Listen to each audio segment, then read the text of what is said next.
Hi friends, உங்கள் அனைவருக்கும் நன்றி. ஒரு சின்ன ஸ்டோரி. இந்த அமாவாசையில் திதி கொடுப்பானுங்க, அதை பற்றி தாங்க இந்த ஸ்டோரி. அமாவாசைக்கு திதி கொடுக்குறதுக்கு எல்லாம் அந்த ஆற்றுல திதி கொடுத்துட்ருக்காங்க. கணவன் மனைவி 2 பேரும் வந்திருக்காங்க. வந்து ஒன்று அந்த இடத்துல அந்த ஆயிருங்க காசு கேட்பாங்க. திதி பண்ணுறோம், நம்ம அங்கிட்டு போயிடுவோம் அப்படின்னு சொல்லிட்டு தனியாக போயிடுவாங்க. தனியாக போனோடனே கடவுள் ஒரு ஆயிர் வேடத்தில் தோன்றி கேட்பார், இப்படி நீங்கள் தனியாக பண்ணக்கூடாதுங்க, இறந்தவங்களோட மனசு சாந்தி அடையாது, இந்த மாதிரி என்ன மாதிரி ஒரு ஆளை வச்சு ஆயிரம் வச்சு பண்ணுங்க, அதான் உங்களுக்கு நல்லது அப்படின்னு சொல்லியிருக்காரு. சொன்னோன்னா இவங்க சொல்லியிருக்காங்க, இல்லைங்க எங்கள்கிட்ட காசு இல்லை அப்படின்னு. சரி உங்களால் எவ்வளோ கொடுக்க முடியும்னு பாருங்கள், உங்களால் எவ்வளோ முடியும் அப்படின்னு, அதை மட்டும் கொடுத்தா போதும், நீங்கள் அந்த மாதிரி பண்ணாதீங்க, அது சாந்தி அடையாது இறந்தவங்களோட மனசு அப்படின்னு. எனக்கு திதி கொடுத்தா அப்படி தாங்க கொடுக்கணும், அப்படி பண்ணக்கூடாது அப்படின்னு சொல்லியிருக்காரு. அப்போ சொல்லியிருக்காங்க, நீங்கள் எவ்வளோ கொடுக்க முடியும் உங்களால்? அப்போ அவர் சொல்லியிருக்காரு, ₹1 தாங்க கொடுப்பேன், ஆனால் இப்போ தரமாட்டேன், நான் நாளைக்கு தான் கொடுப்பேன், என்கிட்ட காசு இல்லை அப்படின்ட்டுருக்காரு. அப்போ கடவுள் கொஞ்சம் யோசனை பண்ணிட்டு, பரவாயில்ல, சரி பரவாயில்ல, நீங்கள் நாளைக்கு கொடுங்க, வாங்க எல்லாம் இது பண்ணிவிட்டு எல்லாம் முடிச்சுட்டு காலைல கரெக்டாக வந்துடுவாங்க வீட்டுக்கு. வந்துருக்கு.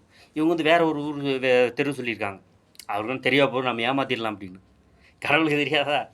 டக்குன்னு கரெக்டாக மஞ்சள் நாள் காலைல வந்துட்டு அவனோட மனைவி பார்த்தோன்னா அதிர்ச்சி ஆகிட்டாங்க. உள்ளே போய் சொல்கிறாங்க கணவர்கிட்ட, இந்த மாதிரிங்க வந்துட்டார், அந்த ஐயர் வந்துட்டார் அப்படின்னு. அப்படியா, சரி எனக்கு உடம்பு சரியில்லைன்னு சொல்லிடு அப்படின்னு.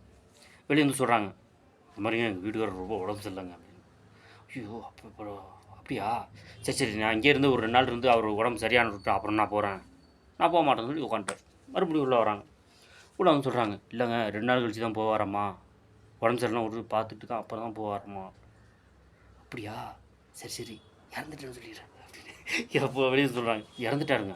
ஐயோ, நல்ல மனுஷனாச்சா, பரவாயில்ல, கொண்டு போய் அடக்கம் பண்ணிட்டு தாங்க நான் போவேன், அதுவரை நான் போக மாட்டேன்.